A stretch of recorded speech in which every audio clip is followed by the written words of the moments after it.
नमस्कार विद्यार्थी मित्रांनो, मुक्त मंचाच्या माध्यमातून विद्यार्थ्यांचा बौद्धिक विकास या तिसऱ्या क्रमांकाच्या चर्चासत्रामध्ये मी तुम्हा सर्वांचं हार्दिक स्वागत करतो। आपण जो नवोपक्रम आपल्या शाळेमध्ये निवडलेला आहे, मुक्त मंचाच्या माध्यमातून विद्यार्थ्यांचा बौद्धिक विकास, या उपक्रमाचं वेगळेपण काय आहे, या उपक्रमाची उपयुक्तता काय आहे, या उपक्रमाचं महत्त्व काय आहे आणि हा उपक्रम इतर उपक्रमापेक्षा वेगळा का आहे हे मी तुम्हाला आज या ठिकाणी सांगणार आहे। बघा, या उपक्रमाचं सर्वात महत्त्वाचं वेगळेपण म्हणजे हा उपक्रम तुम्हाला एक मुक्त व्यासपीठ सादर करतो, ओपन फोरम सादर करतो। यामध्ये प्रत्येक विद्यार्थी स्वतःचे विचार व्यक्त करू शकणार आहे, स्वतःच्या मनातील भावना व्यक्त करू शकणार आहे, त्याला वेगवेगळ्या विषयाबद्दल काय वाटतं तो या ठिकाणी व्यक्त होऊ शकणार आहे। हा उपक्रम सर्वसमावेशक आहे। आपण या ठिकाणी प्रामुख्याने इयत्ता 6, 7 आणि 8 या 3 वर्गातील विद्यार्थ्यांचा समावेश आपल्या या नवोपक्रमासाठी घेतलेला आहे। या तिन्ही वर्गातील विद्यार्थ्यांना या नवोपक्रमामध्ये सहभागी होता येणार आहे, स्वतःचे विचार मांडता येणार आहे। या नवोपक्रमाच्या माध्यमातून आपण काय करणार आहे, विविध प्रकारच्या दैनंदिन जीवनामध्ये विद्यार्थ्याला भेडसावणाऱ्या समस्या या उपक्रमाच्या माध्यमातून आपण विचारात घेणार आहोत।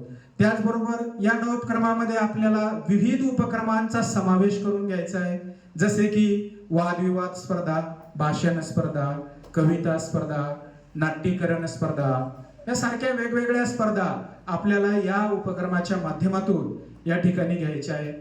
त्यानंतर बघा, आपल्याला सांस्कृतिक जोड सुद्धा घ्यायची आहे। या ठिकाणी आपण 26 जानेवारी असो, 15 ऑगस्ट असो किंवा इतरही वेगवेगळ्या प्रकारचे सांस्कृतिक कार्यक्रम आपल्या शाळेमध्ये साजरे करतो। या सगळ्या कार्यक्रम साजरे करत असताना आपल्याला विविध प्रकारच्या सांस्कृतिक कृती कार्यक्रमाला या ठिकाणी समाविष्ट करून घ्यायचे आहे। सांस्कृतिक विषयावर चर्चा, सादरीकरण करायचं आहे आणि हे सगळं करण्याचं आव्हान तुम्हाला या नवोपक्रमाच्या माध्यमातून या ठिकाणी मिळणार आहे। तुमच्यामध्ये सामाजिक जागरूकता निर्माण करायची आहे। मुक्त मंच हा प्रामुख्याने पर्यावरणीय, राजकीय, शालेय जीवनामध्ये तुम्हाला भेडसावणाऱ्या विविध मुद्द्यांवर आपल्याला या ठिकाणी व्यक्त व्हायचं आहे आणि या सगळ्या गोष्टी आपल्याला या उपक्रमाच्या माध्यमातून या ठिकाणी शिकायला मिळणार आहेत। यानंतर बघा, त्या समोर आपल्याला या उपक्रमाचं वेगळेपण सांगितलेलं आहे, सर्जनशीलतेचा विकास। तुमच्या अंगी जे काही कौशल्य आहेत, तुमच्या अंगी जे गुण आहेत, त्या गुणांना वेगळ्या प्रकारे कसा वाव देता येईल त्याचाही विचार आपल्याला या उपक्रमाच्या माध्यमातून करायचा आहे। सहकार्याला प्रोत्साहन द्यायचं आहे, एकमेकांना मदत करणे, आपला एखादा विद्यार्थी, आपला एखादा मित्र ज्याला मदतीची गरज आहे त्याला आपल्याला मदत करायची आहे, यासाठीही हेही आपल्या उपक्रमाचं वेगळेपण आहे।